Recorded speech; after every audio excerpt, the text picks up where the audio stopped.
All right, here's the baby wolf. We've got it set up with the rattle, although I'm missing one of these brackets. The baby wolf has a slanted back beam, so they come with, rattle comes with bracket. I'm missing one right now, so I've just bungeed this to it, but it will work. The other thing that I do for these looms, I've set up these cords that just stay on the back beam all the time. I can bring around and tie to the front beam. The reason for this is because since I wind back to front, means I'm going to spread out that cross that was the inch by inch cross. I want to spread out into the rattle.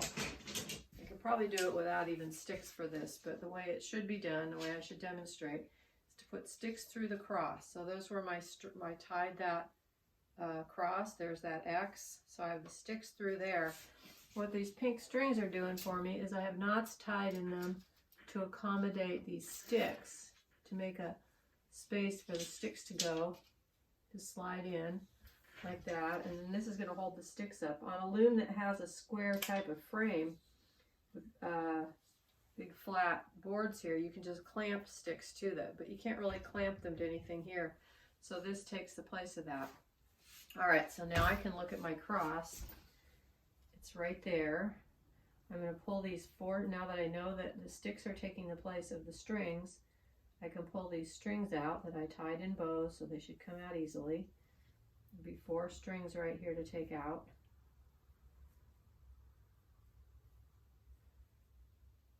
If I was doing multiple bouts, because I have a wide warp, I'd be putting all those bouts of yarn on the loom at this time. This is only an 8-inch wide warp, so it doesn't take very much space, but I could have up to 26 inches on here, and then I'd have all of them on here right now. All right, so there's my strings that are off. Now, the cross is right here.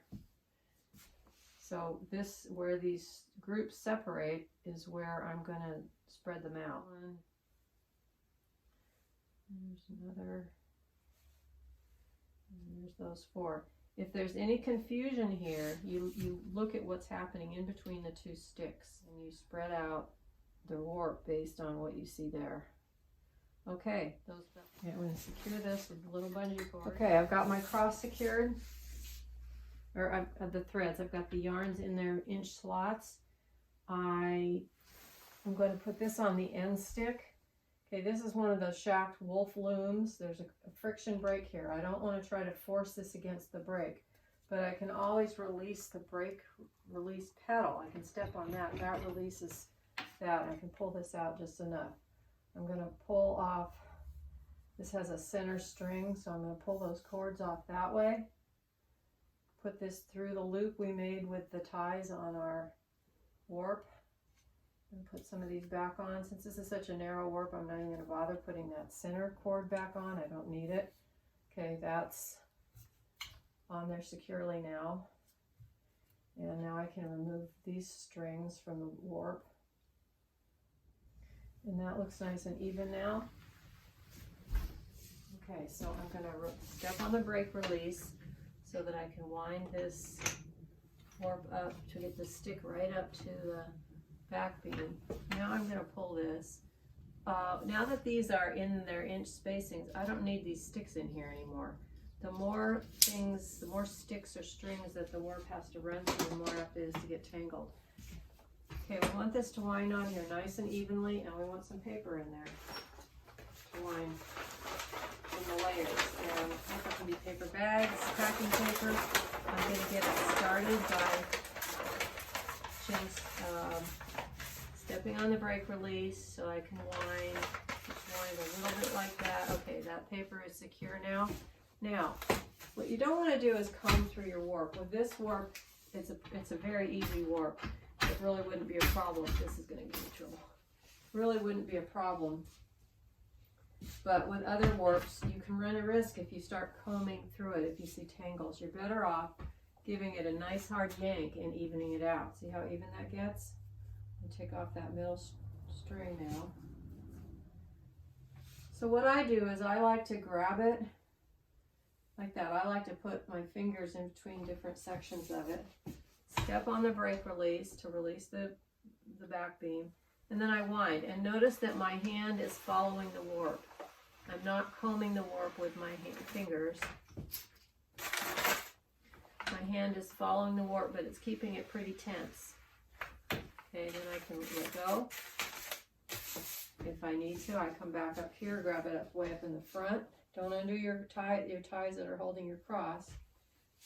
Give it a good yank like that. See how it straightens it out nice? I'm going to get another piece of paper, and I'm going to grab the warp here. Again, good tension. And my hand is following the warp. It's not combing through the warp as I wind. The hand follows the warp. When I need to, I let go. When I come back up here, I'm almost done. Look at that. All right, so I'm going to grab here. I'm going to pull that nice and snug. Wind it on again. Okay, we're only going to go about, that's about far enough because we need this accessible to thread it. So that warp is on there. I'm going to put the sticks. Now I'm going to look for the cross again in the front. This is the threading cross. There's one opening. Remember, we tied all these. There's another opening. You don't want to twist it like that. You want to make sure that, on my case, the brown's on one side, the white's on another. We don't want it like that. All right, so we're going to put our sticks in here. Okay, and one like that.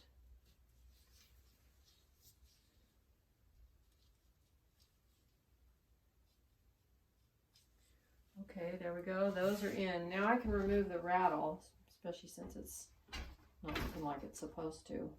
This, I have my ties from the cross, which I can untie now. What I want to do is straighten this out. I'm going to pull it, and while I'm pulling, if I kind of do this with my fingers, it releases it, and see how easily that comes? And look how nice and even that is now. And I'm ready to cut up here and then start threading. So I'm going to cut this right there, right between those strings I tied.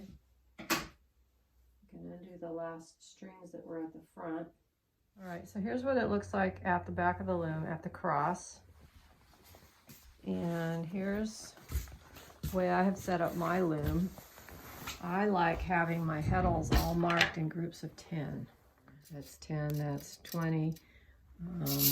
That way I can easily know how many heddles are on a shaft without counting 1, 2, 3, 4, 10. So there's 10, 20, 30, 40, 50, 60.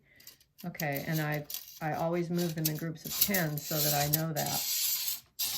So what we're going to do is, we know we have 8 inches times 8 threads per inch. We only have 64 threads. We only need 16 heddles per shaft, but to make this kind of balanced and leave them sort of even, we'll just well, I don't even really need to count them. I'm just going to slide a few over that I know I'm going to want. Now I'm right-handed, so I'm working from the right. If you're left-handed, you could work the other way. One thing, when you're working on this part of the process, you want to sit lower, probably lower than your weaving bench. You want to have a clear view of the sticks and your heddles, and you don't want to be all hunched over. Sometimes you can put a book or something under the shaft to lift them up if necessary. This looks like it's okay. So what I'm going to do now is just take the first cluster of threads in there. We're going to thread 4, 3, 2, 1. 4 is the one that's farthest from me. 1 is the one that's closest. I'm dragging those 4 heddles out. We're dragging 4. Whatever my pattern is, I take that many out. I'm going to grab those threads. Hook is going in number 4.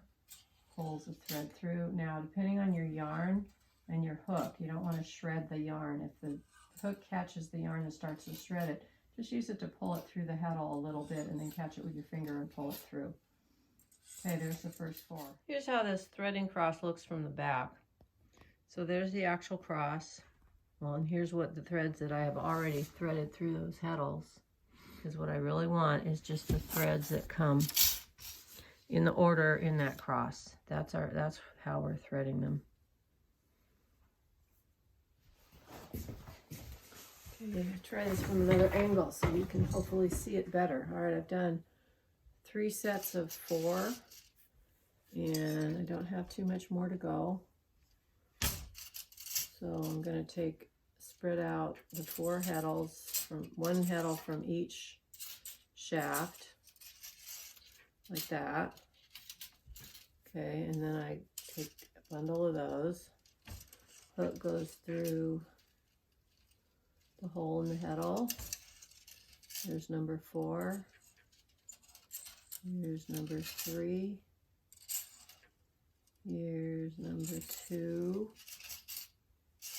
And there's number 1. All right, I have one more group done. Now, sometimes you can tie these in a bundle as you go, especially if you're doing a complicated pattern. You might want to group these in a bundle so you can keep track of where you've been, and also that you don't pull out. You know, you don't somehow pull them out. So I've finished the threading. Now I'm going to slay the reed.